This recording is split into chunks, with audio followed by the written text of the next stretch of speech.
el tema de estructura de proteínas, pero en este vídeo quiero particularizar en aquellas proteínas, no de forma general, sino aquellas circunscritas al ámbito de la genética molecular. ¿A qué me refiero con el ámbito de la genética molecular? Aquellas proteínas que tienen puntos de reconocimiento para ácidos nucleicos y otros puntos de reconocimiento para otras secuencias de proteínas, ¿sí? Bien, de forma general, uno de los elementos que vamos a encontrar en estas proteínas son lo que se denominan en los libros DNA Binding Site o puntos de unión a DNA, o también DNA Binding Domains, es decir, dominios de unión a ácidos nucleicos, DNA o RNA. Las proteínas que vamos a analizar en el curso van a estar asociadas a distintos mecanismos fundamentales en la célula, entre otros el proceso de replicación, el proceso de regulación de la expresión y su control, que básicamente es transcripción, procesos de reparación del DNA y otra variedad de procesos que me detendré en ello. Bien, aquí tenemos un ejemplo genérico de cómo se produce este tipo de reconocimiento, ¿sí? En este caso tenemos, si analizamos la secuencia solo, tenemos dos fragmentos que luego al final del tema veremos qué significan estos fragmentos, ¿sí? Pero cuando estos fragmentos deben ser leídos por las proteínas, en el esquema de la derecha vemos varios elementos que debemos analizar de forma pormenorizada. Fíjense, lo que está situado en color gris, ¿sí?, son estas proteínas del ámbito de la genética molecular, que tienen un sitio de unión por una molécula señal que viene a ser el elemento alostérico, ¿sí? Cuando se produce la unión de la molécula señal, esto propicia que estas proteínas se unan entre sí constituyendo un dímero, ¿sí? Aquí tenemos el punto de unión. Y al mismo tiempo, estas proteínas en forma dimérica exponen este DNA Binding Site, reconociendo estas secuencias en el ADN. Solo cuando se produce este reconocimiento, este escenario de puntos de reconocimiento, entonces es cuando la situación es propicia para que vaya o se siga el paso subsiguiente en esta cadena de eventos, ¿sí?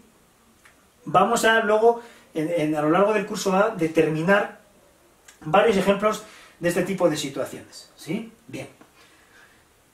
En estas proteínas que acabamos de ver, si nosotros pudiéramos adentrarnos, pequeñas partes de estas proteínas exhiben lo que denominamos los DNA Binding Domains, o elementos que interaccionan con secuencias de DNA. Hay un reconocimiento, como decíamos antes, secuencia nucleotídica, secuencia aminoácidica.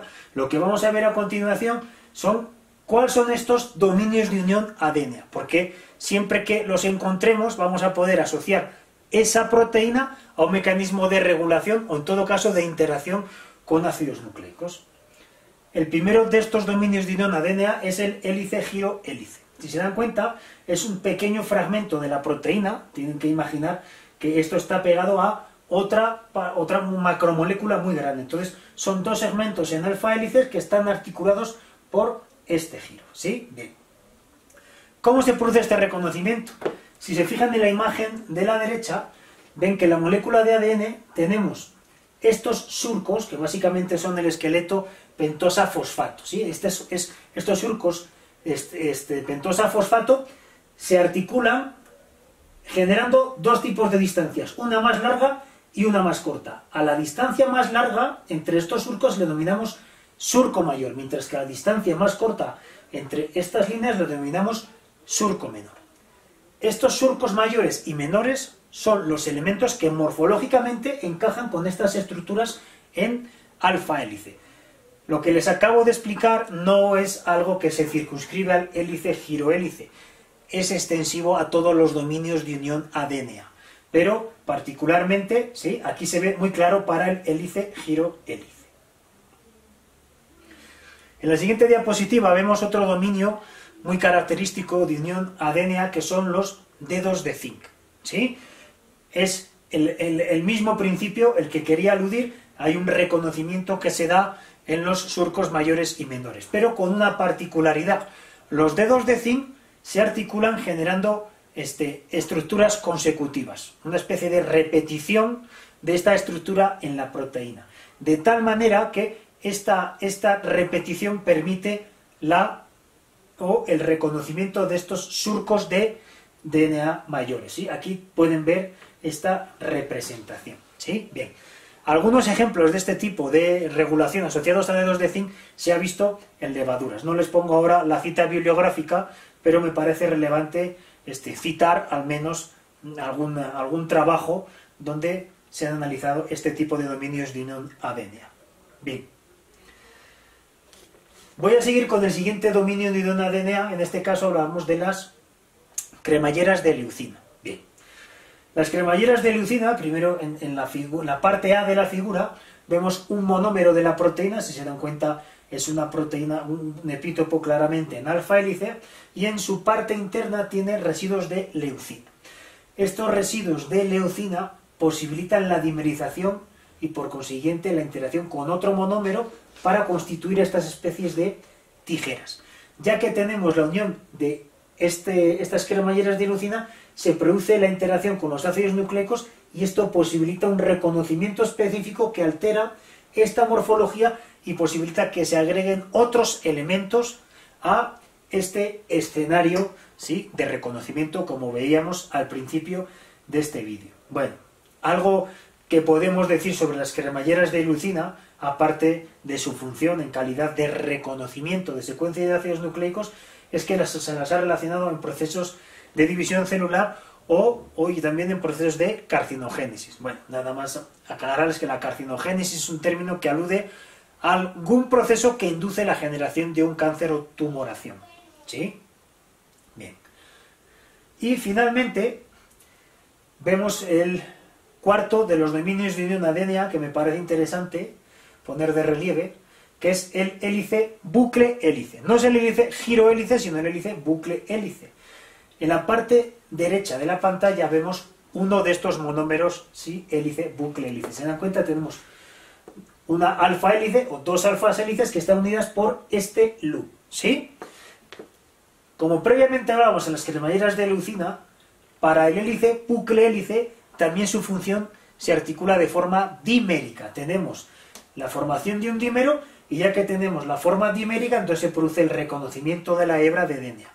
Nada más les recuerdo, esto es una pequeña parte de una proteína, ¿sí? Hay otra parte muy relevante de la proteína que estaría dedicada puesta aquí y que reconocería otras proteínas o incluso otras secuencias de DNA.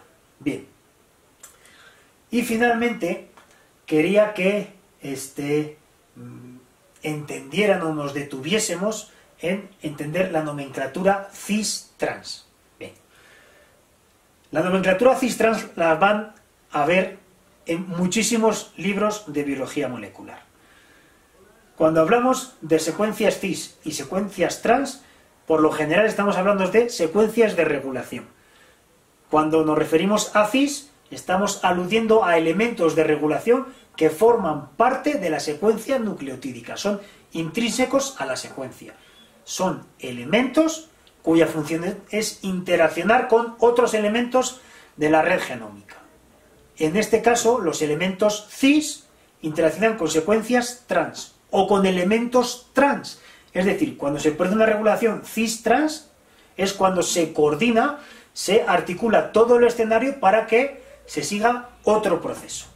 Esto es de particular relevancia, porque cuando hablemos, por ejemplo, de factores de transcripción o de secuencias que están asociadas a proteínas e interacciones con DNA, si es externo a la secuencia, sabremos inmediatamente que es un factor de regulación trans, mientras que si estamos hablando de un promotor, de un terminador, de un intensificador, de un insulator, entonces todos estos términos se los iré desglosando a lo largo del curso, ¿sí? Pero aquellos elementos de regulación que están en la secuencia de los ácidos nucleicos, entonces están catalogados bajo el término de reguladores en cis, mientras que aquellos que no forman parte de la secuencia, les reitero, son regulaciones en trans. Cuando se produce esta interacción cis-trans, les digo de nuevo, es la forma de que el escenario, ¿sí?, siga adelante en cualquier proceso, en N proceso de regulación de la expresión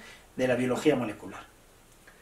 Y con esta diapositiva terminamos el concepto de estructura y de función de las proteínas. En el siguiente vídeo me dedicaré a analizar ya procesos dinámicos. El primero que veremos será flujo de información en la célula.